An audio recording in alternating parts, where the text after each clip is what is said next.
Jordan Peterson said, if you have a lot of kids, the likelihood of one of them becoming extremely narcissistic is pretty damn low because your siblings are going to make sure that you come back to earth.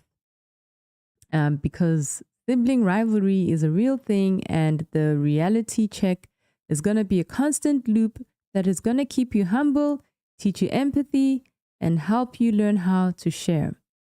And it made me wonder and it made me stop. We're having fewer kids now more than ever. And so birth rates are dropping pretty fast and in many places way below replacement level.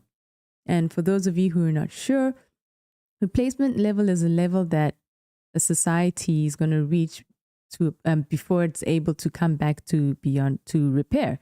But right now it's at beyond repair. And so I started wondering, could there be a hidden cost to that? Could having fewer kids be part of the reason why society in general is just becoming more narcissistic and exhibiting more narcissistic traits in society? Let's talk about it. Welcome to Pokes on Relationship. Here we speak everything relationships. And today, I'd like to speak about the relationship between a narcissistic society and fewer families. But before I do that, I wanted to share this clip with you. It was Jordan Peterson on the Modern Wisdom podcast, just speaking about family dynamics and how it plays itself out in society. And with social media, AI, and technology pretty much taking over everything that it means to be a human and in human spaces, I am wondering, could having more children actually be the solution to what I call the fourth industrial revolution? We're here, but I'll let you hear it from his mouth himself. Take a listen to what he had to say. For very different words. When you roll the clock forward, what you end up with is American children that then become adults who look around at the world and say, well, hang on, this wasn't what I was promised. I was told that I could be anything that I wanted to be. I was told that I could have anything that I wanted to have. There's a difference between you can earn everything that is earnable and you deserve everything there is. So that message can become what you say, it can become misinterpreted in a narcissistic manner. And I think that has happened to some degree, especially as people have had fewer and fewer children. You know, Jonathan Haidt and Luke Yanoff talk about the coddling of the American mind, and they think about that in large part as a consequence of an ideological transformation. And some of that's true, but it's also useful to look at more fundamental phenomena. People have children when they're a lot older. They have way fewer children. They have way more resources when they have children on average. You know, if you're one kid of 8, you're pretty much battling it out for attention, for a very finite amount of parental attention with a lot of intense competition. And the probability that you're going to come out of that entitled and narcissistic is pretty damn low because your siblings will definitely punish you for that. But if you're the only child, especially of older parents who are also more conservative because of their age and also less willing to take chances with you because there's only one of you, and then you have a lot of resources at your disposal, well, that's a whole different developmental milieu. And we have no idea what the consequences of that are. But the idea that children in that circumstance are more likely to be overprotected and dependent and structured. It's like, well, yeah, undoubtedly. And, you know, that would even be an overabundance of parental virtue in some sense, right? Well, we just did nothing but pay attention to our child. Okay, but too much. What did you expect?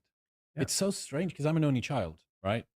And so before I even get to the conversation about the parts of only child, because from Modern Wisdom, he explains his dynamic at being an only child. But I think that Jordan Peterson's point is pretty straightforward.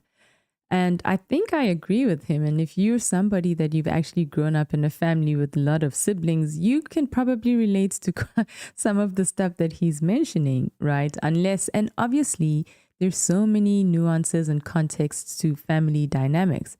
But I think generally the gist of what he's saying is something to think about.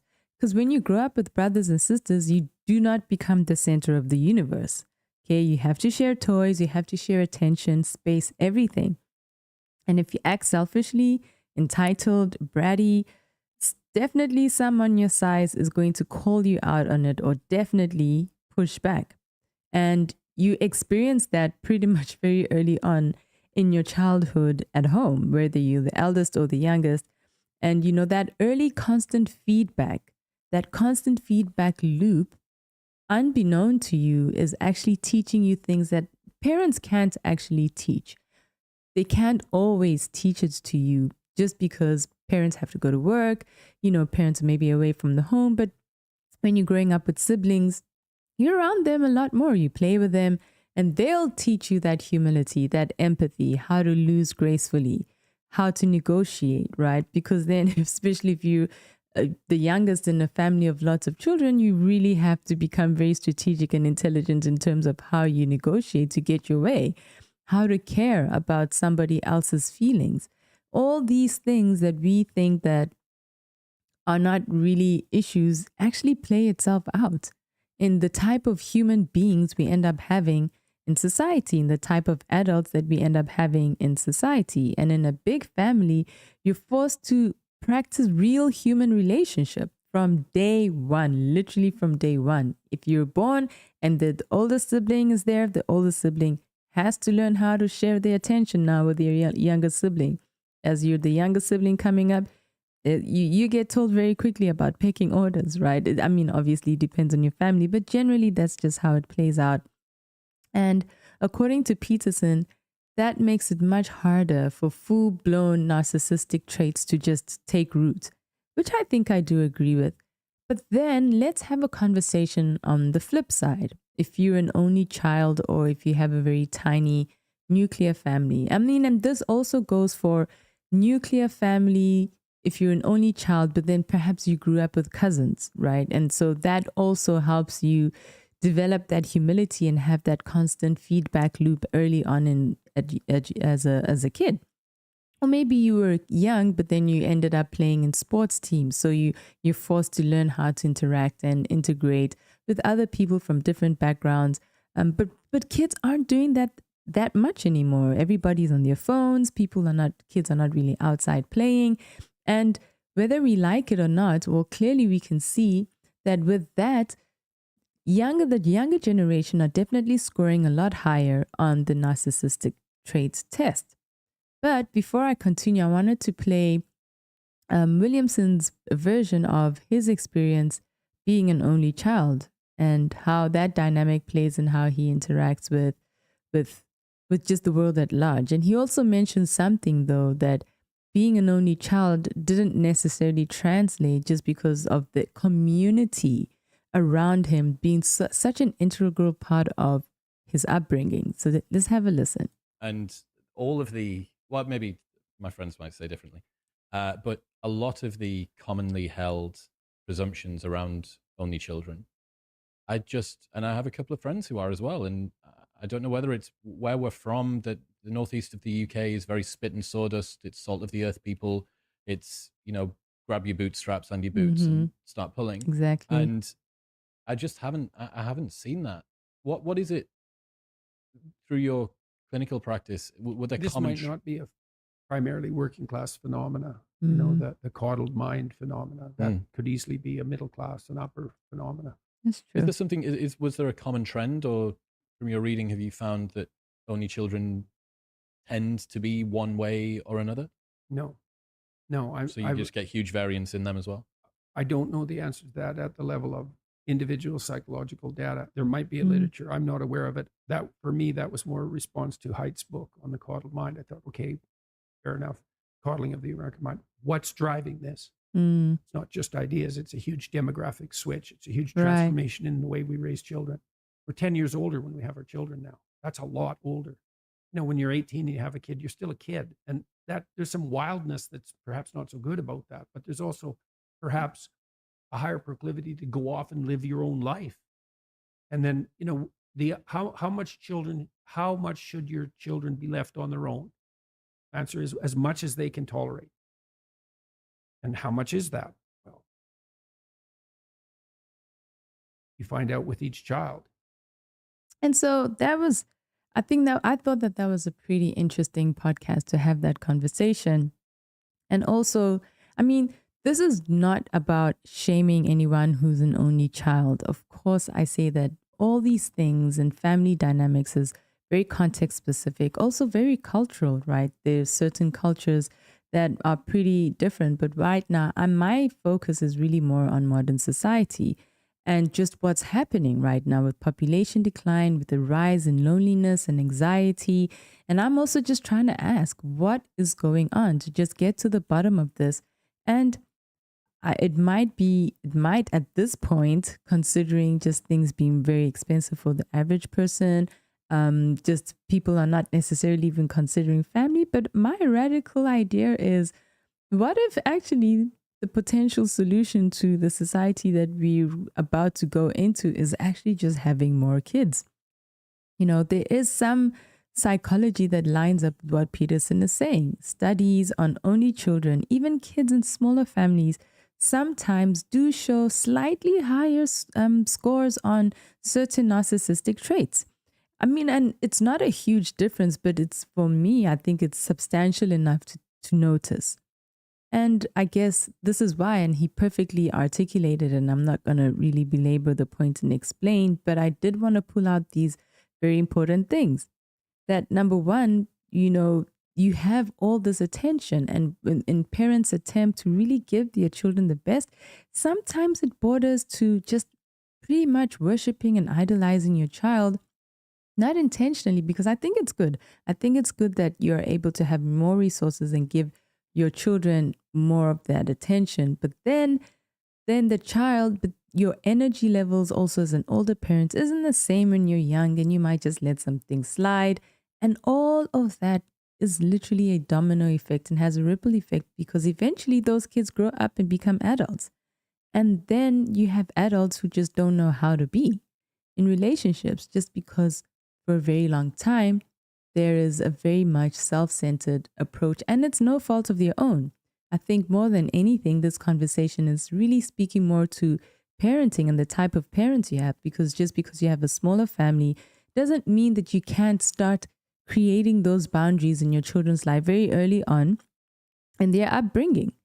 You set the boundaries so that children know that they can learn the empathy, they can learn how to share, especially if you have a smaller family.